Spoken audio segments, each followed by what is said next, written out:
Ethan's life was simple and happy. He lived with his mother, Sarah, and his father, Michael, in a small, cozy apartment. He was their only child, and he was the center of their world. Every evening after school, when he walked through the door, his mother would stop what she was doing. She would give him a warm hug and ask, "How was your day, my dear?" His father often came home a little later. Sometimes he would lift Ethan high in the air, spinning him around until they were both dizzy with laughter. "Ethan, my champion." His dad would shout with a big, happy smile. Their life was filled with small, loving moments. They played board games together on the soft rug in the living room. On sunny weekends, they walked to the nearby park. When Ethan brought home a good grade from school, his parents would clap their hands and tell him how proud they were. His world felt small, but it was full of love, and he was at the very middle of it. One evening, after dinner, his parents sat him down on the brown sofa. They looked at him with serious faces, but their eyes were also full of a happy light. "Ethan," his mom began, her voice soft and gentle, "we have some special news to share with you." His dad took a deep breath and smiled. "You are going to be a big brother," he said, his voice full of excitement. "Mom is going to have a baby." At first, Ethan felt a happy surprise. "A baby? A real baby?" he asked, his eyes wide. He started to imagine having a little friend to play with. He could teach the baby how to build with his blocks and how to draw. His mom nodded, her smile soft and warm. She placed a hand on her stomach. "Yes," she said. "In a few months, our family will have one more person. There will be 4 of us." But in the weeks that followed, things started to change. Little baby clothes in soft colors appeared in a drawer. A small white bed. A crib was set up in a corner of his parents' room. His mom seemed tired more often.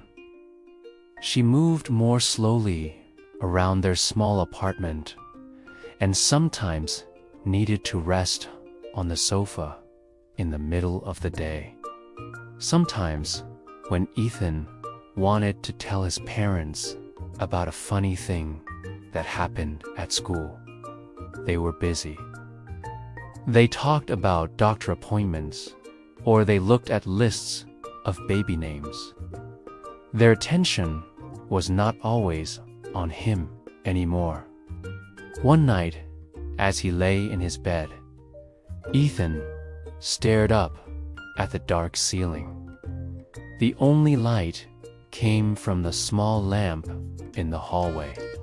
He felt a strange feeling in his chest, something heavy and quiet. "Will they still have time for me?" he whispered to the empty room. He didn't know the name for this feeling yet, but a very small, dark shadow had started to grow inside his young heart. He missed being the only one. He missed being the center of their world. Front door opening. Baby Noah finally arrived on a rainy night. His father, Michael, carried him carefully inside. His mother, Sarah, walked behind them, smiling but looking very tired. Ethan watched from the living room. When Ethan first saw his new brother up close, the baby's face was small and red. Noah's tiny hands opened and closed in the air. They looked like they were trying to catch something that Ethan could not see. Everyone who saw him said the same things. He is so cute, and look at his little nose. At first, Ethan felt happy. He gently touched the baby's small fingers with his own. "Hi, Noah," he whispered softly. "I'm your big brother." He smiled. He felt proud to have a little brother. But very soon, things began to feel different. The apartment, once quiet, was now filled with new sounds. At night, Noah cried loudly. In the morning, Ethan felt tired at school and found it hard to listen to his teacher. During the day, his mother was almost always with the baby. She was carrying Noah, feeding him, or trying to help him sleep. His father came home from work each evening.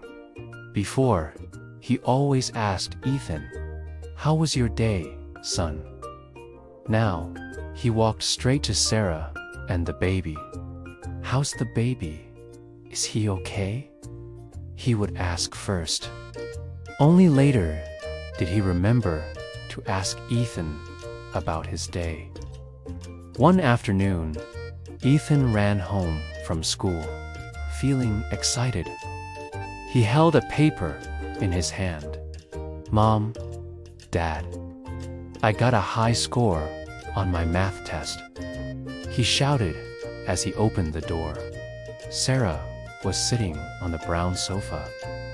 She was holding Noah, who was crying again. Her hair was messy, and her eyes looked very tired. "That's great, honey," she said quickly. But her eyes never left the crying baby. "Can you show me later?" "He just won't stop crying." Ethan stood in the doorway. The happy, bright feeling inside him slowly turned cold. He looked at the test paper in his hand. It felt heavy now. Everyone only cares about Noah now, he thought to himself. A sad feeling grew in his heart. Maybe they don't need me anymore. Over the next few days, this sad feeling grew bigger and heavier inside him.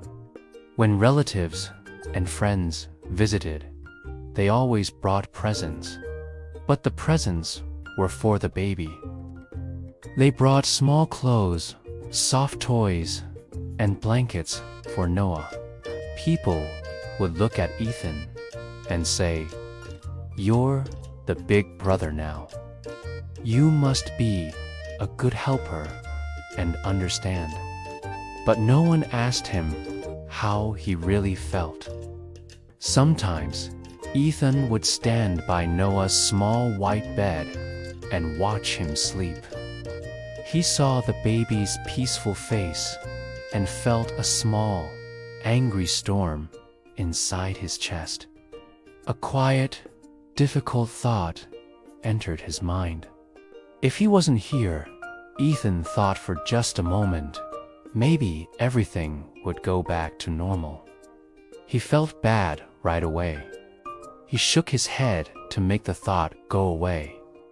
But it had already touched his heart, leaving him feeling guilty and confused.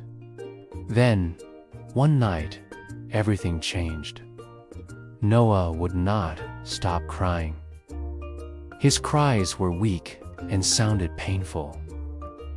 Sarah touched his forehead.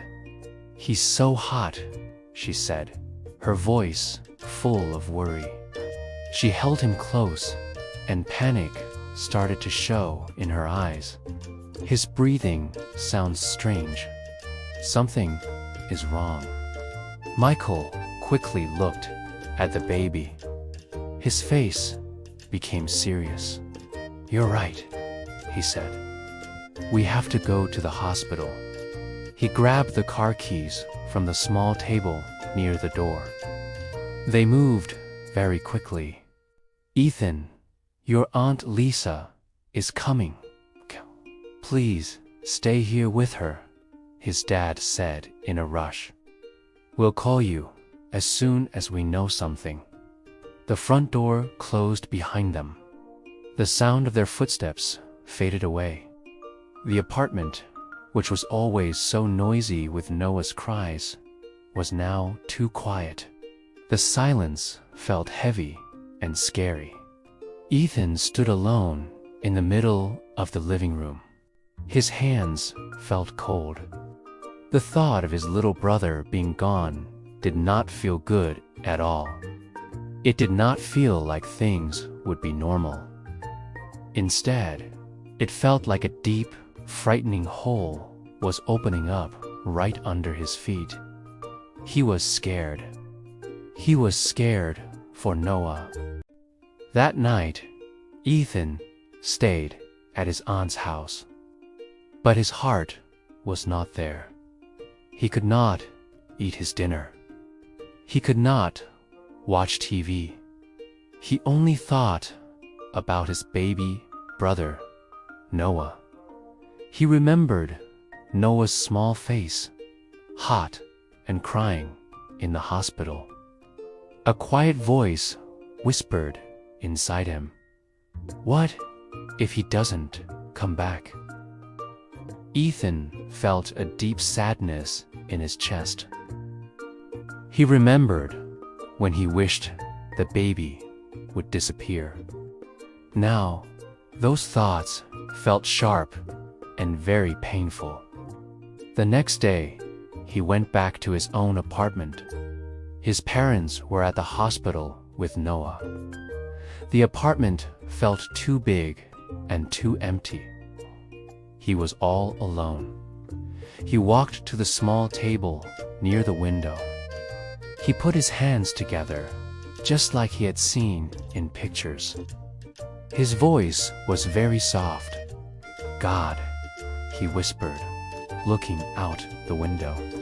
"I am sorry for the bad thoughts I had. I was jealous.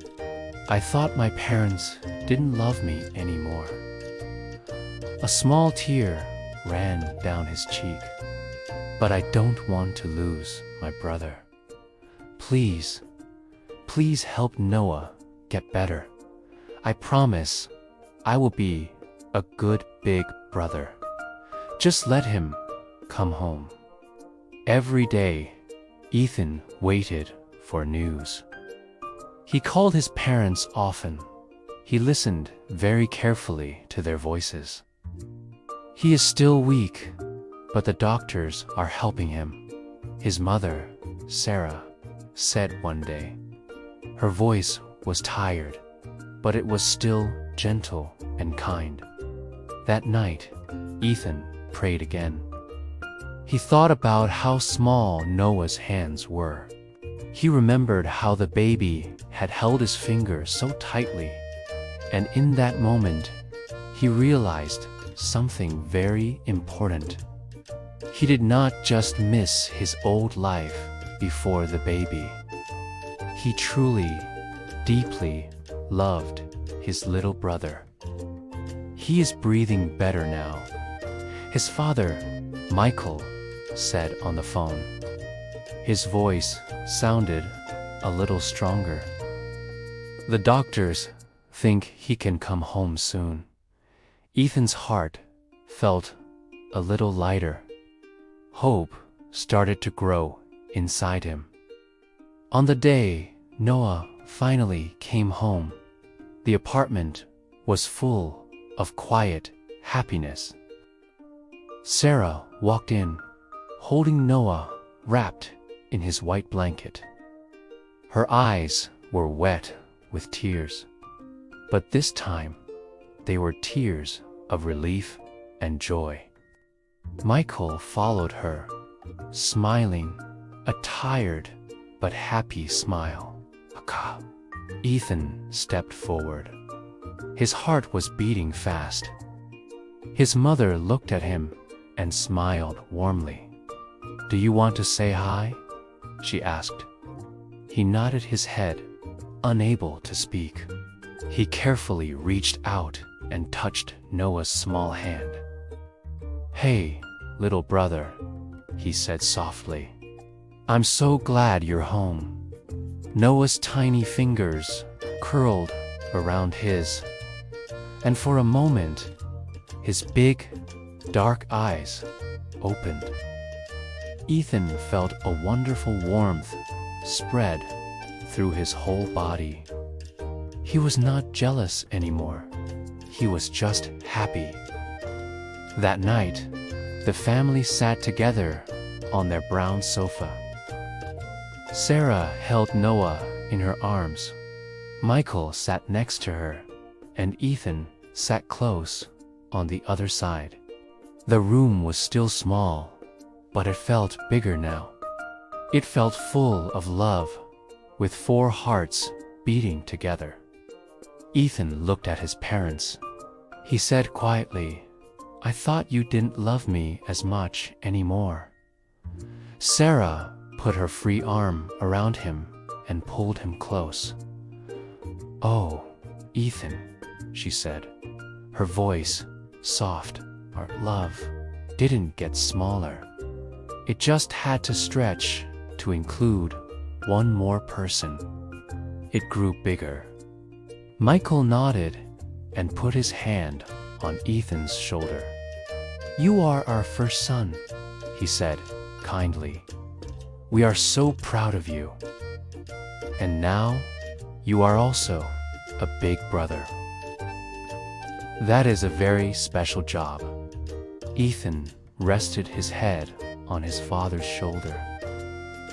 He looked at his baby brother, sleeping peacefully. He smiled. He thought to himself, "I was scared to share. But love is not like a small cake. You don't get less. Love grows when we give it to others." The baby made a tiny, happy sound in his sleep, and everyone laughed softly together. The apartment was the same. The faces were the same. But Ethan's heart had changed forever. He felt like a stronger, more important part of his family. Inside his heart, he made a quiet promise to his little brother. "I will protect you, Noah. We will grow up together. And I will never, ever forget how much I really love you." In this story, Ethan learned a very important lesson. Sometimes we feel jealous or forgotten when things change. But real family love does not become smaller. It grows bigger so it can be shared with everyone. Ethan learned how much he truly loves his little brother, and their family became closer and warmer than ever before. Thank you for listening. We hope you enjoyed this story. For more calm and motivational English stories, please subscribe to our channel. Learn English with stories. Thank you very much for being with us today.